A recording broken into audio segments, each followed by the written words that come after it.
Hello everyone, this is Pyrobellum, and I wanted to do something a little different today. I'm bringing you a deck showcase of a Decay direct idle damage build deck. And so I'm bringing you some post-commentary because the live commentary is just me talking about how wonderful Draining Mist is going to be next turn. So the idea of this deck is that you do absolutely nothing except direct idle damage. You have creatures, but they're there just to block and make sure you don't lose too quickly. Now this is an interesting deck. A lot of people, or at least the people I played against, didn't really know how to deal with it. And the reason that I'm playing this deck is because there was a recent change to Invocation Sentry. It used to read, whenever a lingering spell is played, its controller's idols take 1 damage. And this was okay, and if you had Forbidden Ruins up, which increases all direct idle damage by 1, it could deal 2 damage to each opponent idol. But this was dependent on your opponent playing spells, or lingering spells, and that limited your ability to play spells because you were damaging yourself. Now it has been changed to be much, much better. So what it does now is whenever a lingering spell is played, you or your opponent, a random opponent idol takes 2 damage.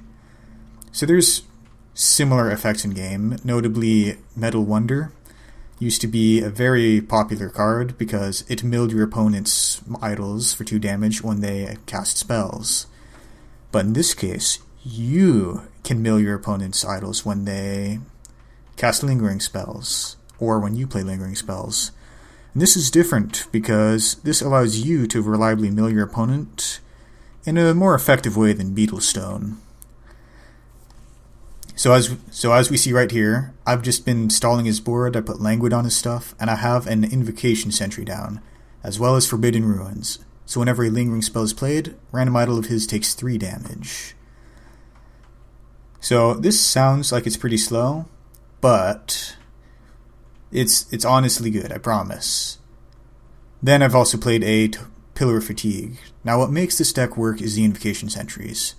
When Mojang put in the lingering spells, notably the Forbidden Ruins, it's the one that increases direct idle damage by 1, I think they were envisioning this kind of deck, where you would largely ignore the board and try to grind their idols down. But it was kind of lacking something. It lacked a way to deal all the mid-game idle damage that needed to happen. But with the Invocation Sentry change, that is now possible. Because as we see in this game, I eventually get 3 of the things down, and then I can mill a bunch of lingering spells and play 1 spell and deal 9 damage spread across his idols. So the things that make this deck work are 1, the early game stall. So this means the Pillar of Fatigue. You know that he's playing an Order Clump, and he has firmly taken control of the center of the board. But that's okay, I don't care about that. So here was a mistake I made. Last turn I was planning on Draining Misting, but then I got excited and milled 2 lingering spells, which allowed him to use a Blessing of Haste to counteract the Pillar of Fatigue. But if not for that little misstep on my part, Pillar of Fatigue would have been great because his whole board would have been useless for a couple turns and I could keep on milling.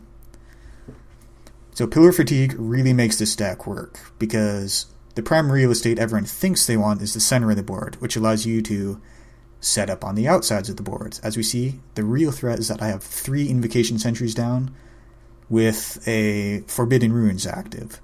So he's moving up, he sees this now. But by this point we can see I have more lingering spells in my hand, and I have a Rattle Him to draw more lingering spells. And in combination with the Omen of Damnation, this deals 1 idle damage whenever he plays a creature, which is now 2 idle damage because of the Forbidden Ruins. Now even just playing creatures is very dangerous to him. Now here I was fishing for that second Pillar of Fatigue, which I got. And right now I'm playing the waiting game. He is not attacking right away because I did the Draining Mist, and because he has to move around, being Order. In the meantime, I'm waiting for more lingering spells. I'm waiting for more direct idle damage. So here it doesn't look like I'm in too amazing a position, apart from the 3 invocation sentries. But as we see coming up, I'm going to play 2 lingering spells, possibly. Yeah, 2 lingering spells, and now suddenly a whole bunch of his idols are at 2, 1, and 1 health. And even if he manages to take out all my invocation sentries, I have darklings, I have wicked beings, stuff can happen. So here I'm sacrificing the wicked being, and here I get 2 searing shackles. The reason for this in the deck is, one, as you see on the top skirmisher, and you see me excitedly mousing over the idols, even if he decides to move it and try to kill it, it's still going to do 1 idol damage in an important place, which will be 2 because of the buff. And if he decides to leave it there to try to kill my sentries, then he's just prolonging the amount of idol damage I can do. And at this point, I'm confident that I can draw enough idol damage. This deck is almost nothing but idol damage. So at this point, I'm confident that I can get those last 2 idols down. So he puts Decimation, which finishes the middle for reasons I don't remember why that happened. Maybe I had a Wicked Being. But then I just played 1 more Lingering spell, and that finished everything. So that was sped up because that was a slightly long game, and I didn't think I could talk for this long. But now we have a second game where I was playing against, I didn't know it yet, I was playing against Creature Clump Decay, which is basically Watch Your Dead in Decay. The recent change to the curse really hurt the curse Decay as your removal. So here I was initially thinking about mulliganing the hand until I had the 2, 3, 4. And at this point you play the Tribesman, you play the Disciple, you play the Blightbearer, and this looks like a regular Decay deck. Nothing too suspicious here. But these all serve a very important purpose. The Arhart Disciple, that does direct idol damage. It is buffed by the Forbidden Ruins, so that does 2 idol damage whenever it hits something. The Blightbearer is also extremely important. And that is because when it comes down to a situation where you have totem sentries and you need a blocker for them, you need an effective deterrent, and that is what the Blightbearer is. Because you don't want to put a row in front of a Blightbearer. You want to kill it.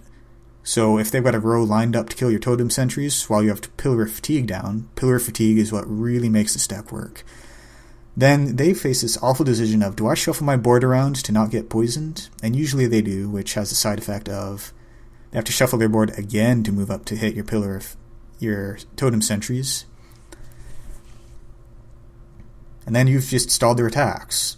So your endgame is stall their actual attacks with countdown increase or languids while ramping up to be able to deal with the idle damage grinding.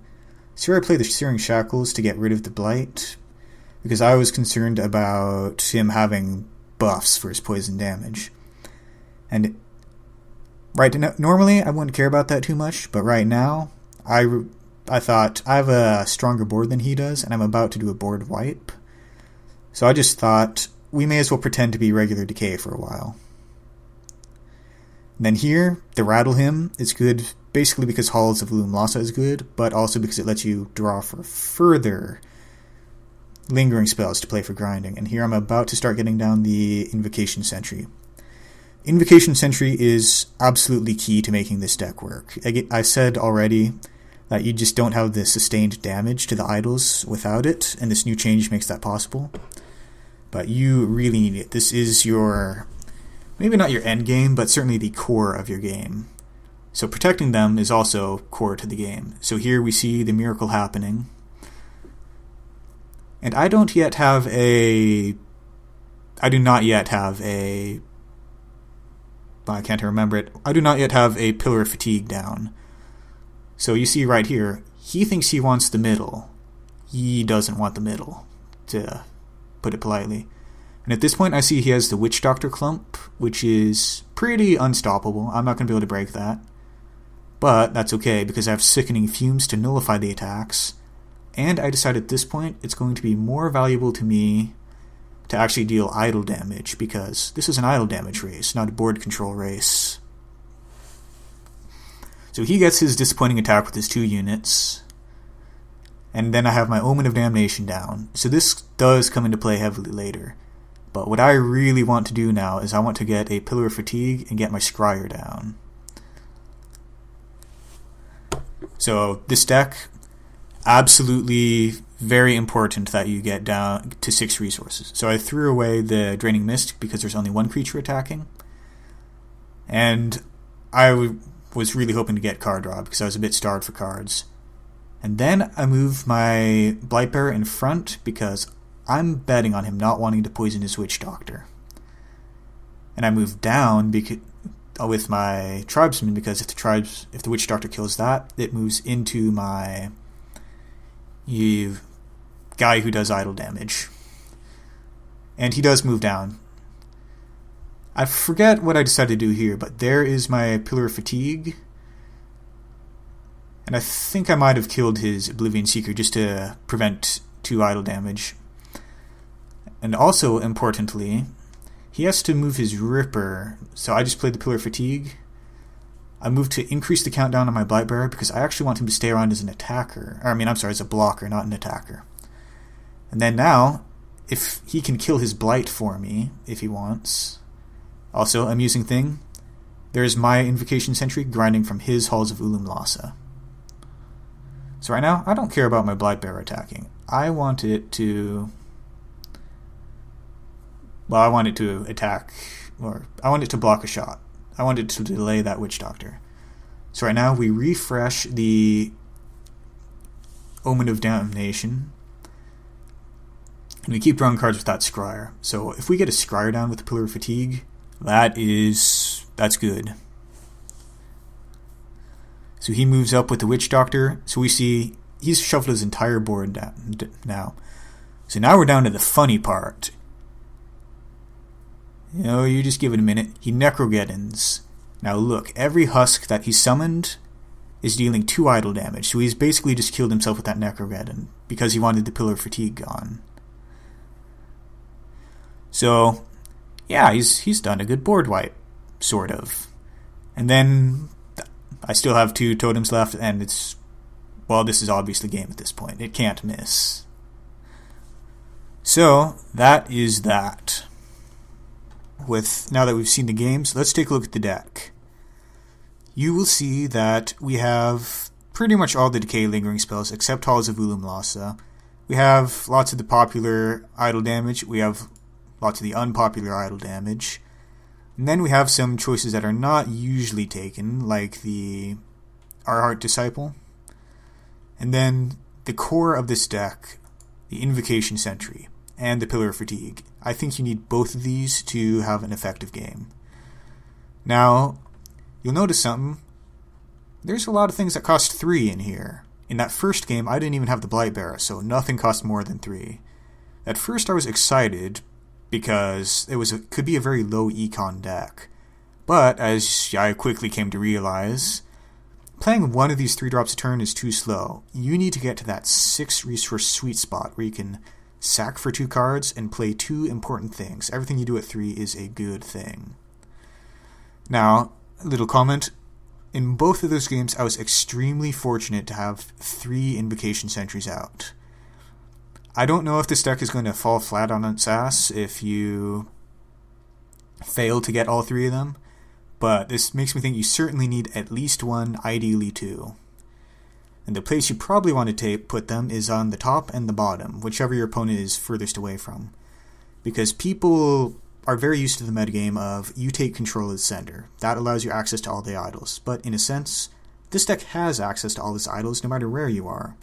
And you're just trying to kill them before you run out of stall. So your priorities are get to 6, protect your Invocation Sentries, try to have at least 1 Pillar of Fatigue down, and then you start grinding. Now, I do not think this deck is complete yet. I feel there are some severe weaknesses. Notably, we have all these 3 drops. It's hard to find motivation to go to 4. With a Blightbearer, that's a reasonable thing to play on 4 resources. But maybe I could stand to level out the curve a bit. The other problem is that there are a number of popular things like Mangonel Speed and Burn that I think would absolutely ruin this deck. So as we can see, this is the only thing with more than 3 health that we truly care about. I don't know what to do about that. Maybe we'll just have to see if there's some anti-energy cards that'd be good. Searing Shackles certainly seems to fit the bill. So with that in mind, how do you play this deck? Well, as you see, try to set this up. Try to get your Pillar of Fatigue down. But importantly, also play with the fact that you have Pillar of Fatigue if you've got one. Blightbearer is amazing. People do not want to attack that. Similar effect with Pest Dissimulator. When I played one game with Pest Simulator, a guy shuffled his entire board while I had Pillar of Fatigue up just to avoid getting poisoned on multiple creatures. So I moved my one creature and he moves his entire board again. That's not a great strategy, but the spells with Searing Shackles and Blightbearer take advantage of the fact that you can make your opponent not want to move. So you can use this on a strong creature that's in front of idols to guarantee more idol damage, as well as putting a drawback on their favorite creature. Or you can use it as removal, pseudo-removal, to keep it from getting up to your totem sentry. So if you see something on the middle row that he's obviously going to move up to kill your totem, I keep calling it totem sentry, it's an invocation sentry. But this can be used to freeze the creatures that are likely to kill your stuff.